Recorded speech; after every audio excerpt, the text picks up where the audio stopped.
Hello बच्चों, देवगंगा की online coaching classes के अंदर आपका स्वागत है। और आज हम स्टार्ट करने वाले हैं एक बहुत ही इंपॉर्टेंट चैप्टर और एक यूनिट जिसका नाम है अर्धचालक या सेमीकंडक्टर।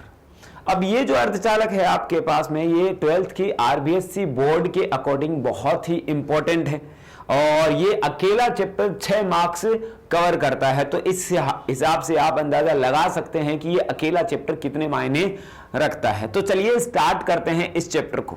अब इस चैप्टर को पढ़ने से पहले अपन बात कर दें कि सभी जो चैप्टर है 12th क्लास के अंदर वो यूनिट वाइज दे रखे हैं और ये जो अकेला चैप्टर ऐसा है कि ये अकेला चैप्टर एक यूनिट है, इसीलिए मैंने चैप्टर के साथ में यूनिट भी कहा है। तो अकेला चैप्टर आपके पास में 6 मार्क्स कवर करेगा।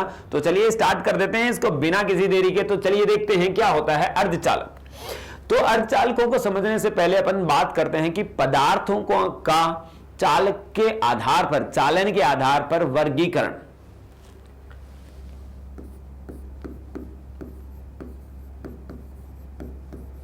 पदार्थों का चालन के आधार पर वर्गीकरण।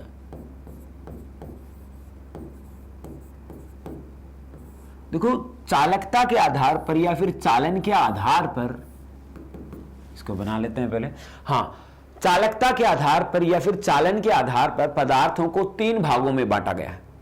चालन का मतलब किसमें से धारा प्रवाहित होती है, नहीं होती है, इस आधार पर, चालन के आधार पर पदार्थों को कितने भागों में बांटा गया है? 3 भागों में। तो सबसे पहला बात तो आती है आपके पास में चालक पदार्थ।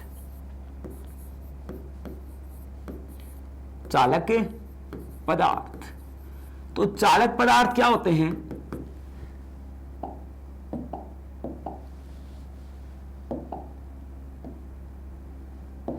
चालक पदार्थ वे पदार्थ होते हैं जिनमें से धारा प्रवाहित हो सकती है, वही पदार्थ क्या कहलाते हैं? चालक पदार्थ कहलाते हैं। जैसे कि सभी धातुएं चालक पदार्थों में गिनी जाती हैं। क्या बोला मैंने? चालक पदार्थ वे पदार्थ होते हैं जिनमें से धारा प्रवाहित होती है, तो उन्हीं पदार्थों को हम क्या बोलते हैं? चालक पदार्थ कहते हैं। जैसे कि तांबा, लोहा, सोना, चांदी, ये सभी जो भी धातुएं हैं आपके पास में, सभी किस में काउंट की जाती हैं? चालक पदार्थों में काउंट की जाती हैं। तो अपन लिख सकते हैं वे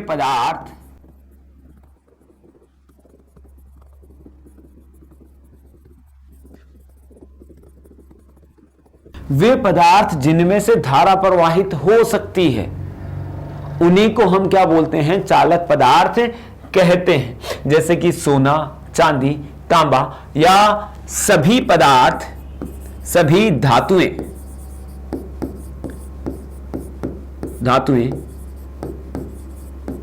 चालकों में गिनी जाती है।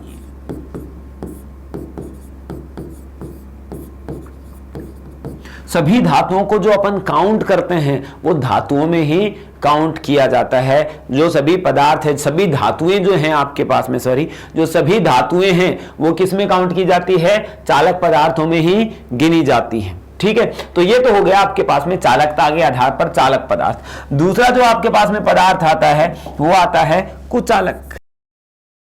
कुचालक क्या होते हैं? वे पदार्थ होते हैं जिनमें से धारा प्रवाहित नहीं होती है, बिल्कुल भी धारा प्रवाहित न हो, इस प्रकार के पदार्थ कहलाते हैं आपके पास में कुचालक पदार्थ।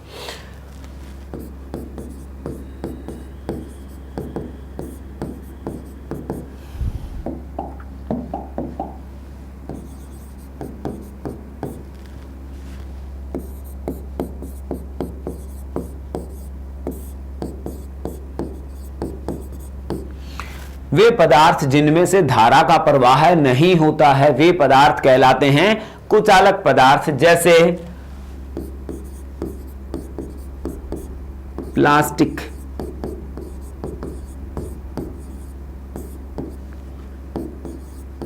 लकड़ी इत्यादि। तो ये पदार्थ क्या है? इनमें से धारा प्रवाहित नहीं की जा रही है। बस ध्यान रखना है आपके पास में ये लकड़ी गीली नहीं हो, पानी नहीं टच होना चाहिए, सूखी लकड़ी की अपन बात कर रहे हैं। तो ये पदार्थ वो पदार्थ होते हैं जिनमें से धारा प्रवाहित नहीं होती है। अब एक अनोखे अलबेले पदार्थ भी होते हैं जो जिनमें कभी तो धारा प्रवाहित होती है, अर्थात जो कभी तो चालकों की तरह व्यवहार करते हैं और कभी कुचालकों की तरह व्यवहार करते हैं, और इस अलबेले पदार्थ को कहा जाता है अर्धचालक। ठीक है, जिसका अपन अध्ययन इस चैप्टर के अंदर, संपूर्ण चैप्टर के अंदर करने वाले हैं। तो ये पदार्थ क्या होते हैं, पहले तो अपन इसकी डेफिनेशन लिख लेते हैं।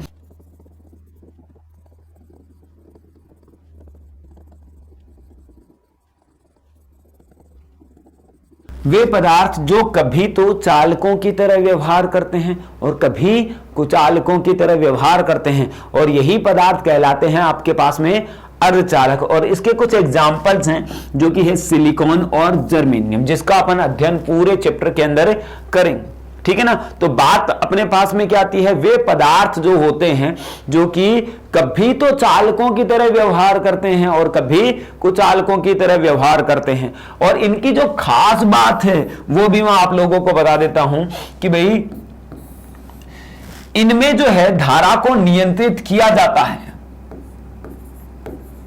इनमें धारा का नियंत्रण, धारा का नियंत्रण होता है। कहने का मतलब यहां पे हम धारा को नियंत्रित कर सकते हैं, कंट्रोल कर सकते हैं, और यही बात इसको सबसे इंपॉर्टेंट बनाती है और यही इसकी उपयोगिता को भी बढ़ाती है। क्या बोला भाई, सबसे पहले आप देखें, चालक पदार्थ तो वे पदार्थ होते हैं जिनके अंदर से धारा प्रवाहित होती है और जो ओम के नियम की पालना करते हैं। पहले अपन ने पढ़ा भी होगा इसके बारे में। तो कहने का मतलब वे पदार्थ जिनके अंदर धारा हमेशा प्रवाहित होती है, तो वो क्या कहलाते हैं आपके पास में, चालक पदार्थ कहलाते हैं। जैसे कि सभी धातुएं क्या होती हैं, चालक पदार्थ होती हैं। उसके बाद में अपन ने बोला कि जो प्लास्टिक है या फिर जो कुचालक पदार्थ है, वे पदार्थ होते हैं जिनमें से कभी भी धारा प्रवाहित नहीं होती है। और उसके बाद में बात आती है अर्धचालकों की। और अर्धचालक क्या होते हैं कि ये ऐसे पदार्थ होते हैं जो कि कभी तो चालकों की तरह व्यवहार करते हैं और कभी क्या करते हैं, कुचालकों की तरह व्यवहार करते हैं। ठीक है, और इनमें खास बात क्या बताई, इनमें धारा को नियंत्रित किया जा सकता है, और यही बात इसकी उपयोगिता को बढ़ा देती है। ये बात बहुत इंपॉर्टेंट है और इसी की वजह से हम क्या करते हैं कि भाई इसका उपयोग बढ़ जाता है, इसकी इंपॉर्टेंस भी बढ़ जाती है। अब ये बात क्या है ये अपन थोड़ा सा समझ लेते हैं ना। तो अपन ने देखा कि भाई अगर आपके पास में क्या होता है कि कोई तार है, ये कोई चालक तार है अपने पास में, ठीक है, इस चालक तार को मैंने कनेक्ट कर दिया है किसी बैटरी से, ये इस बैटरिया से अपन ने इसको कनेक्ट कर दिया है।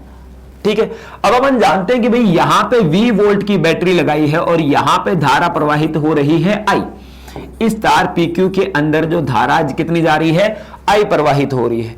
और ये क्या है, अगर चालक पदार्थ है, कैसा पदार्थ है ये, चालक की बात कर रहे हैं, ठीक है कि नहीं। तो चालक पदार्थ है, तो चालकों के अंदर तो अपन जानते हैं कि जैसे जैसे अपन वोल्टता का मान बढ़ाएंगे तो वैसे वैसे धारा का मान भी क्या होगा, बढ़ता जाएगा। यानी कि वोल्टता और I के मध्य का ग्राफ कैसे प्राप्त होता है, एक स्ट्रेट लाइन प्राप्त होता है, जो कि किसने बताया था, ओम ने बताया था। ठीक है, क्या बताया कि भाई इसका सिंपल सा लॉ था कि अगर मैं कोई चालक तार के ऊपर 10 वोल्ट की बैटरी लगाता हूं और उसके अंदर अगर 10 एम्पियर का करंट फ्लो हो रहा है, तो अगर मैं वोल्टेज बढ़ा दूंगा तो करंट भी क्या होगा, समानुपाती रूप से बढ़ेगा। चालकों के अंदर यही होगा, अगर मैं वोल्टेज डबल कर दूंगा तो करंट भी क्या हो जाएगा, डबल हो जाएगा। अर्थात कहने का मतलब क्या है कि अगर वोल्टता अपन बढ़ाएंगे तो धारा का मान भी बढ़ेगा, तो समानुपाती रूप से बढ़ेगा। तो हमारे पास में ये एक रिलेशन प्राप्त होता है V प्रोपोर्शनल टू I। अगर यहां पे V है और यहां पे I है, लेकिन हम क्या करते हैं कि अर्धचालकों के अंदर ऐसा नहीं है। हम अर्धचालकों के अंदर क्या कर सकते हैं, एक ही वोल्टता से अलग अलग धारा प्राप्त कर सकते हैं, कंट्रोल्ड धारा प्राप्त कर सकते हैं। वहां पे जरूरी नहीं, वहां पे ये जरूरी है ही, आता ही नहीं है कि V समानुपाती I हो। तो वहां पे हम इसके अलावा भी कुछ अन्य रिलेशन प्राप्त कर सकते हैं, जैसे कि भाई यहां पे मैं क्या करता हूं, एक अर्धचालक जोड़ देता हूं। इस पर क्या जोड़ दिया मैंने, अर्धचालक, सिलिकॉन या जर्मेनियम जोड़ दिया अपन ने, किसी बैटरी से जोड़ दिया है। यहां पे अपन ने एक बैटरी ले ली और इसको अपन ने जोड़ दिया। अब यहां पे क्या हो रहा है कि यहां पे जो V प्रोपोर्शनल टू I नहीं है,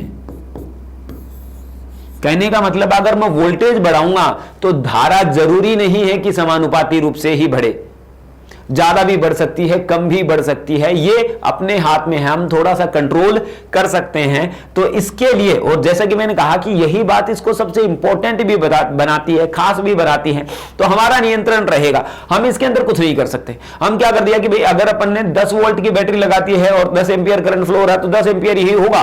अगर अपने को किसी डिवाइस के अंदर 5 एम्पियर करंट चाहिए और अपने को क्या है कि जो वोल्टता है 10 वोल्ट ही दे रखी है, तो हम वो चीज अप्लाई नहीं कर सकते हैं, क्योंकि भाई आपको वोल्टेज भी कम करना पड़ेगा अगर धारा आपको क्या चाहिए, कम चाहिए। लेकिन इसके अंदर ऐसा नहीं है।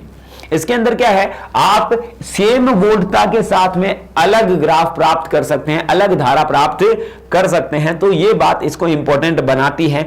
तो जिसके अंदर अपन ने पढ़ा कि भाई इसका जो रिलेशन है V और I का, काफी सारे रिलेशन है। एक तो इस टाइप का सा रिलेशन अपन पढ़ सकते हैं, एक इस टाइप का रिलेशन भी अपने पास में आता है, इस टाइप का रिलेशन भी आप पढ़ोगे धीरे धीरे। तो अपन V समानुपाती I होता है ऐसा तो जरूरी नहीं होता है, इसके अंदर तो बिल्कुल भी नहीं होगा।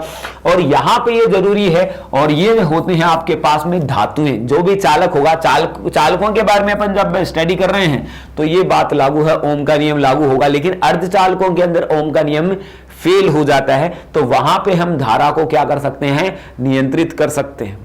बात आई है समझ में? तो चलिए इसको नोट डाउन कीजिए, फिर अपन आगे की ओर बढ़ते हैं। ठीक है, तो चलिए अब हम देखते हैं आगे की ओर। अब हम पढ़ते हैं ऊर्जा बैंड का सिद्धांत। ठीक है,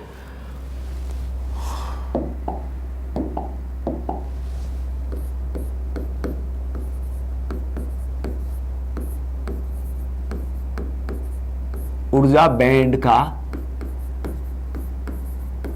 सिद्धांत। देखो ऊर्जा बैंड का सिद्धांत क्या बताता है अपने को, इसको समझने से पहले अपन इसको समझते हैं कि क्या बताना चाह रहा है इसके अंदर। एक बात तो अब तय है कि अपन जानते हैं कि जो सभी पदार्थ हैं वो किससे मिलकर बने हैं, परमाणुओं से मिलकर बने। ठीक है, और पदार्थों के अंदर जैसे कि सिलिकॉन लिया अपन ने अर्धचालक के अंदर, तो सभी पदार्थ किससे मिलकर बने हैं, परमाणुओं से मिलकर बना हुआ है। तो सिलिकॉन भी किससे मिलकर बना हुआ है, परमाणुओं से मिलकर बना हुआ है। तो अब जो प्रत्येक परमाणु के अंदर क्या होता है, नाभिक होता है, और नाभिक के चारों ओर कक्षाएं होती हैं, और उन कक्षाओं में क्या होते हैं, इलेक्ट्रॉन गति करते हैं। क्या करते हैं, इलेक्ट्रॉन गति करते हैं। तो यहां पे जैसे कि मान लेता हूं कि मैं यहां पे एक नाभिक है, और यहां पे मैं मान लेता हूं कि इसकी ये कक्षाएं हैं। पहली कक्षा रही, ये दूसरी कक्षा रही, ये तीसरी कक्षा रही, इस प्रकार से इनकी कक्षाएं हैं। और अब हम जानते हैं कि कक्षाओं के अंदर क्या है, इलेक्ट्रॉन उपस्थित रहते हैं। तो मान लेता हूं कि भाई यहां पे इस कक्षा के अंदर 2 इलेक्ट्रॉन उपस्थित है, जो कि मैंने यहां कर दिए। इसके बाद में इसके अंदर जो है वो कितने हैं, 8 इलेक्ट्रॉन है। इस प्रकार से ये 8 इलेक्ट्रॉन है। अब लास्ट कक्षा में मैंने मान लिया कि 4 इलेक्ट्रॉन है, ये 4 इलेक्ट्रॉन इस प्रकार से हैं। अब अपन जानते हैं कि जैसे कि एग्जांपल ये हो गया किसका, सिलिकॉन का हो गया।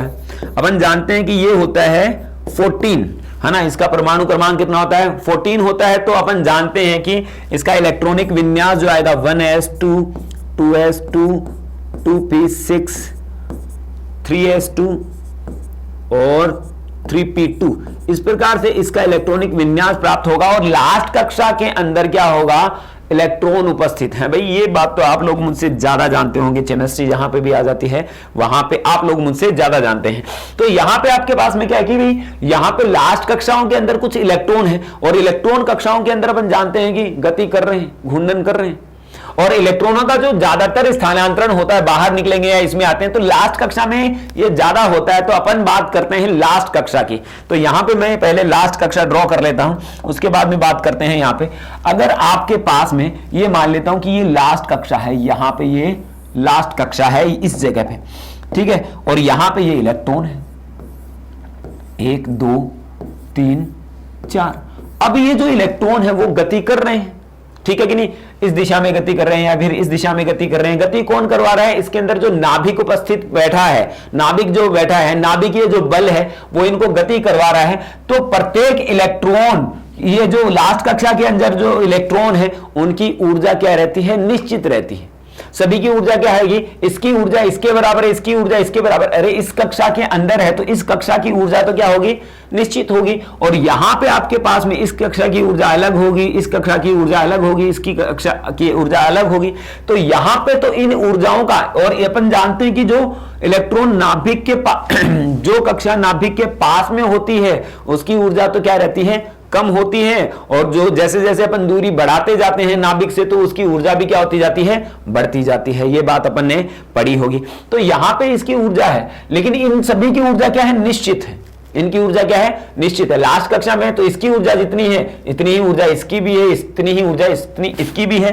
तो अपन क्या करते हैं कि भाई इसके लिए एक ग्राफ बना लेते हैं ऊर्जा का। तो यहां पे मैं क्या करता हूं, एक ग्राफ बना लेता हूं इस जगह पे। तो यहां पे मैं इसकी ऊर्जा मान लेता हूं कि कुछ भी है वो एनर्जी है, इस साइड में है एनर्जी। तो इसका ऊर्जा स्तर ये प्राप्त हो रहा है, इसकी ऊर्जा जो प्राप्त हो रही है वो इतनी प्राप्त हो रही है। मालूम नहीं है कि कितनी वैल्यू है, लेकिन इतनी प्राप्त हो रही है। अब क्या किया जाए, अगर हम क्या करते हैं कि अगर कोई दूसरा परमाणु, क्योंकि अपन जानते हैं कि पदार्थ है बहुत सारे परमाणुओं से मिलकर बना है, ये तो अपन ने एक परमाणु की बात की। अगर अपन जानते हैं कि दो परमाणु अगर पास पास में आ जाए, जैसे कि मान लेता हूं कि यहां पे दूसरा परमाणु आ जाए, यहां पे दूसरा परमाणु आ गया इसी का, तो यहां पे क्या होगा, इसके अंदर भी जो 4 इलेक्ट्रॉन है, इसके अंदर भी जो 4 इलेक्ट्रॉन है वो यहां पे प्रेजेंट होंगे। तो अब ये जो 4 इलेक्ट्रॉन है वो अन्योन्य क्रिया करेंगे। कहने का मतलब अब ये जो आएगा ना, इसके ऊपर स्थितिज ऊर्जा लगाएगा, ये इसके ऊपर लगाएगा, ये इसके ऊपर लगाएगा, ये इसके ऊपर लगाएगा, तो इसकी स्थितिज ऊर्जा जो है चेंज हो जाएगी। इसका ऊर्जा स्तर क्या बन जाएगा, अलग बन जाएगा। जैसे कि मान लिया कि पहले जो इसकी ऊर्जा मैं मान लेता हूं कि भाई माइनस का ये 20 इलेक्ट्रॉन वोल्ट है, या फिर ऐसे बोल लेता हूं माइनस का 10 इलेक्ट्रॉन वोल्ट थी ऊर्जा, माना है, ये एग्जैक्ट नहीं है। तो इस पहले इसकी ऊर्जा थी अलग थी। अब यहां पे ये अगर रखूंगा, क्यों थी इसकी ऊर्जा इतनी, क्यों मानी है, क्योंकि अपन जानते हैं कि जो आवेशों के मध्य जो ऊर्जा जो होती है वो होती है Q1 Q2 बटे R। ये होती है आपका पास में ऊर्जा का फॉर्मूला। अब अपने पास में ये जो इलेक्ट्रॉन आए हैं तो क्या हुआ कि भाई ये इलेक्ट्रॉनों की दूरियां सबकी क्या है, अलग अलग है। यहां पे अलग अलग है तो यहां पे अलग परिमाण को, अलग प्रभाव को प्रदर्शित कर रहे हैं। इसका मतलब क्या हुआ कि यहां पे जो ऊर्जा थी पहले इसकी, वो थोड़ी सी क्या हो जाएगी, चेंज हो जाएगी। हो सकता है कि इसकी ऊर्जा क्या हो जाए, कुछ ज्यादा हो जाए या फिर कुछ कम हो जाए। तो मान लिया कि इसकी ऊर्जा कुछ ज्यादा हो गई तो इसका ऊर्जा स्तर कहां बन जाएगा, इस जगह। थोड़ी सी पहले से क्या हो गई, ज्यादा हो गई। और मान लिया कि इसके ऊपर भी क्या हो गई, इसकी अलग अलग बल लगेंगे, यहां पे अलग अलग प्रभाव होगा।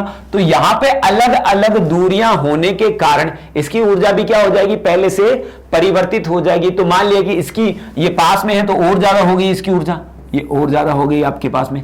ऐसे ही ये दूर है, ये जो इलेक्ट्रॉन है इससे दूर है तो इसकी ऊर्जा और कम हो गई। तो इस प्रकार से ऊर्जाओं का लेवल डिस्क्रीट हो जाता है, फैल जाता है। तो पहले तो क्या थी, इसकी ऊर्जा क्या थी, समान थी, सभी की समान थी। लेकिन अपन क्या करते हैं कि भाई जब एक परमाणु लेकर आते हैं उसके पास में तो क्या होगा, उसके ऊर्जा स्तर है वो अलग अलग डिवाइड हो जाएंगे, अलग अलग बंट जाएंगे।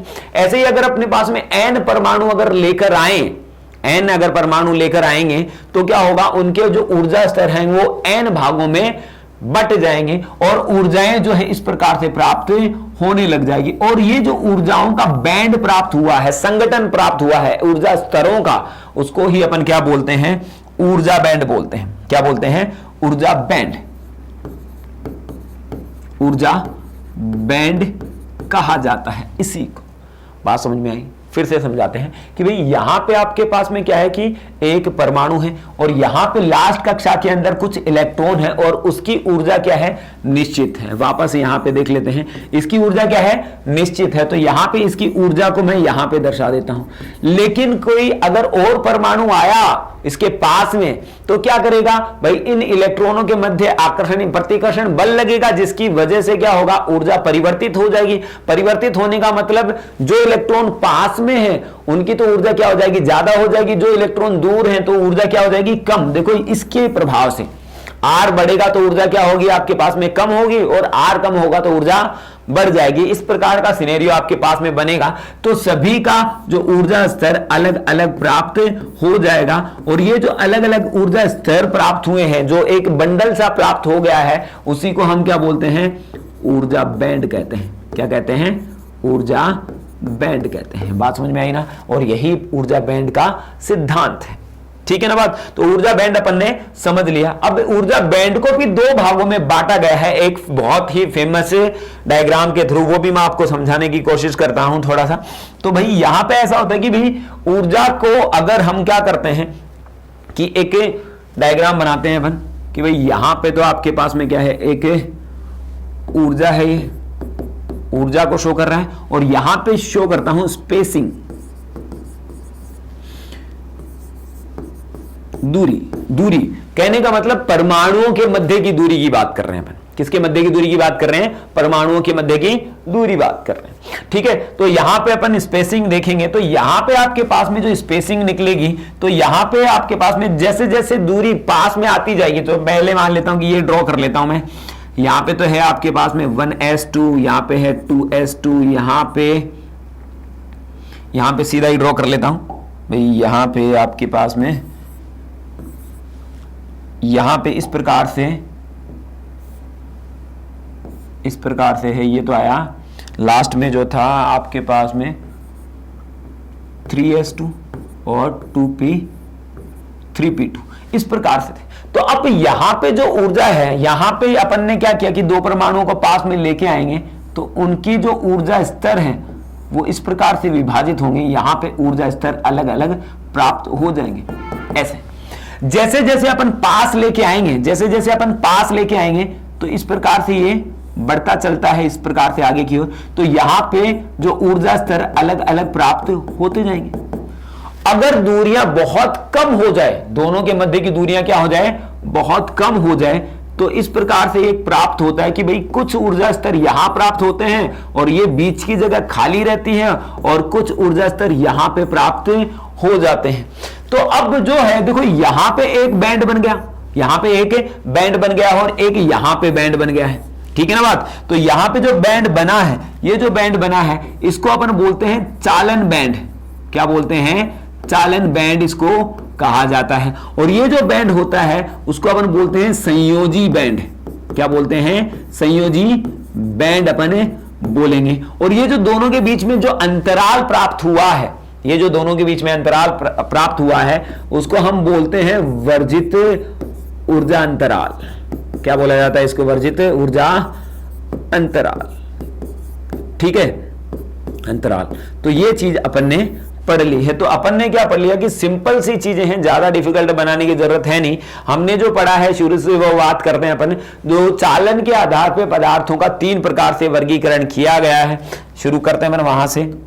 तो चालन के आधार पर पदार्थों का 3 प्रकार से वर्गीकरण किया गया है। एक तो है आपके पास में चालक पदार्थ। तो चालक पदार्थ तो वे पदार्थ होते हैं जिनके अंदर से धारा प्रवाहित हो सकती है, वो पदार्थ क्या कहलाते हैं, चालक पदार्थ कहलाते हैं, ठीक है ना। इसके बाद में जैसे कि सभी धातुओं को अपन किस में काउंट करते हैं, चालकों में ही गिनेंगे और किसी में तो गिनेंगे नहीं। इसके बाद में बात आती है कुचालक पदार्थ, यानी कि वे पदार्थ जिनके अंदर से धारा प्रवाहित नहीं होती है, जैसे कि प्लास्टिक है, सूखी लकड़ी है, उनके अंदर से धारा प्रवाहित नहीं होती है। तो इस पदार्थों को, किस प्रकार के पदार्थों को किस में काउंट करेंगे अपन, कुचालक पदार्थों में काउंट करेंगे। अब कुछ अलबेले जो पदार्थ बताए थे मैंने, वो क्या है आपके पास में, अर्धचालक है। क्या है, अर्धचालक है। तो अर्धचालक तो वो पदार्थ होते हैं जो कि कभी तो चालक की तरह व्यवहार करते हैं और कभी क्या करते हैं, कुचालक की तरह व्यवहार करते हैं। और इन्हीं पदार्थों को हम क्या कहते हैं, अर्धचालक कहते हैं, ठीक है। जैसे कि सिलिकॉन और जर्मेनियम अपन ने इसके एग्जाम्पल लिए। अब इसके अंदर जो अर्धचालकों की खास बात मैंने बताई, उसके अंदर बताया कि इनमें जो है धारा का, इसमें अपन क्या कर सकते हैं, धारा को नियंत्रित कर सकते हैं। और यही बात इसको बहुत इंपॉर्टेंट बना देती है, इसकी इंपॉर्टेंस को बढ़ा देती है। कैसे धारा को नियंत्रित कर सकते हैं वो मैंने बताया कि अगर अपन कोई चालक पदार्थ लेते हैं, तो अपन ने कोई बैटरी लगाई है, तो धारा V प्रोपोर्शनल टू I प्राप्त होगी, यानी कि मैं वोल्टेज बढ़ाऊंगा तो धारा का मान भी बढ़ेगा समानुपाती रूप से। लेकिन जब मैं अर्धचालक लगाऊं, यहां पे क्या लगाएं अपन, अर्धचालक लगाएं, अर्धचालक लगाएंगे तो धारा है वो समानुपाती रूप से बिल्कुल नहीं बढ़ेगी। इसके अलावा भी हम अलग अलग चीजें, अलग अलग ग्राफ प्राप्त कर सकते हैं, उसको कंट्रोल कर सकते हैं, धारा को कम प्राप्त कर सकते हैं, धारा को ज्यादा प्राप्त कर सकते हैं। देखो कितना मजा आ जाएगा इस चीज के अंदर। तो सोचो कि धारा को मैं नियंत्रित कर पा रहा हूं, है ना। मेरी इच्छा है कि जा बस इतनी ही धारा जानी है तो वो उतनी ही धारा जाएगी, इससे ज्यादा नहीं जाएगी। तो ऐसा कंट्रोल करने की अपने पास में पावर आ जाए तो बोलो ये पावरफुल बना देता है आदमी को। तो इस वजह से ये इसकी इंपॉर्टेंस क्या हो जाती है, बढ़ जाती है। ठीक है बात। अब बात करते हैं कि अर्धचालक अपन ने देख लिए। अब अर्धचालकों के अंदर अपन क्या करते हैं कि भाई अर्धचालकों के अंदर अपन ने देखा कि ऊर्जा बैंड का सिद्धांत क्या है। ऊर्जा बैंड का सिद्धांत इतना सा है कि भाई सभी पदार्थ वो परमाणुओं से मिलकर बने हैं, है ना। और नाभिक रहता है, नाभिक के चारों ओर कक्षाएं रहती हैं और प्रत्येक कक्षाओं की क्या होती है, एक निश्चित ऊर्जा होती है और इनकी ऊर्जा है वो बढ़ते क्रम में रहती है। पहले छोटे कम ऊर्जा है, फिर अधिक, फिर और अधिक। तो ये जो बढ़ता क्रम है इसको अपन क्या बोलते हैं, ऊर्जा स्तर। क्या बोलते हैं, ऊर्जा स्तर कहते हैं। लेकिन हम लास्ट कक्षा की बात कर रहे हैं तो लास्ट कक्षा की ऊर्जा क्या रहती है, एक निश्चित ऊर्जा रहती है। लेकिन अगर मैं कोई एक परमाणु लेके आऊंगा तो उसका ऊर्जा स्तर क्या होगा, 2 भागों में बढ़ जाएगा। अगर मैं n परमाणु लेके आऊंगा तो उसका ऊर्जा स्तर कितने भागों में बढ़ जाएगा, n भागों में बढ़ जाएगा। तो अपने पास में ऊर्जा स्तरों का एक बंडल प्राप्त होगा, बैंड प्राप्त होगा। उसको ही अपन क्या बोल देते हैं, ऊर्जा बैंड बोल देते हैं। क्या बोलते हैं, ऊर्जा बैंड बोला जाता है इसको। इसके बाद में अपन ने देखा कि भाई इस ऊर्जा बैंड को भी हम है ना 2 भागों में, 3 भागों में बांटते हैं। एक तो होता है चालन बैंड और एक होता है वर्जित ऊर्जा अंतराल और एक होता है संयोजी बैंड। ये कैसे प्राप्त होता है कि जैसे जैसे हम क्या करते हैं कि दूरी यानी कि परमाणुओं के मध्य की दूरी कम करते जाते हैं, जैसे कि कम करेंगे दूरी तो अन्योन्य क्रिया बढ़ेगी तो ऊर्जा स्तर प्राप्त होंगे। जैसा कि अपन ने पहले पढ़ा, ऊर्जा स्तर प्राप्त होंगे। और पास में लेके आएंगे तो और क्या होंगे, ऊर्जा स्तर प्राप्त होंगे। और पास में लेके आएंगे तो और ऊर्जा स्तर प्राप्त होंगे। ऐसे तो एक कंडीशन ऐसे आएगी कि जब बहुत ज्यादा पास में आ जाए तो ऊर्जा स्तर तो प्राप्त होते हैं लेकिन एक निश्चित अंतराल जो है वो गैप रह जाता है और उसी निश्चित अंतराल जो गैप है उसको बोला जाता है वर्जित ऊर्जा अंतराल। क्या बोला जाता है, वर्जित ऊर्जा अंतराल। और यहां पे जो इलेक्ट्रॉन, यहां पे भी एक गुच्छा बन जाता है ऊर्जा स्तरों का, उसको अपन क्या बोलते हैं, संयोजी बैंड। बैंड का मतलब क्या है, बैंड बजाने वाला नहीं, बस क्या है ऊर्जा स्तरों का संगठन जो प्राप्त हुआ ना उसको ही अपन क्या बोलते हैं, ऊर्जा बैंड बोल रहे हैं। बात समझ में आ गई ना। तो यहां से अपन ने ये पढ़ लिया है। तो ऊर्जा बैंड सिद्धांत की थ्योरी भी अपन ने पढ़ ली है। तो आप लोगों को क्या करना है, इसके नोट्स बनाने हैं और लाइक और सब्सक्राइब तो जरूर करना है भाई, है ना। सपोर्ट कीजिए ताकि हम और इसी प्रकार के वीडियोज आपके लिए बनाते लेके आए और आपका पूरा का पूरा सिलेबस इस चैनल के ऊपर करवा दिया जाए। चलो thank you, have a nice day.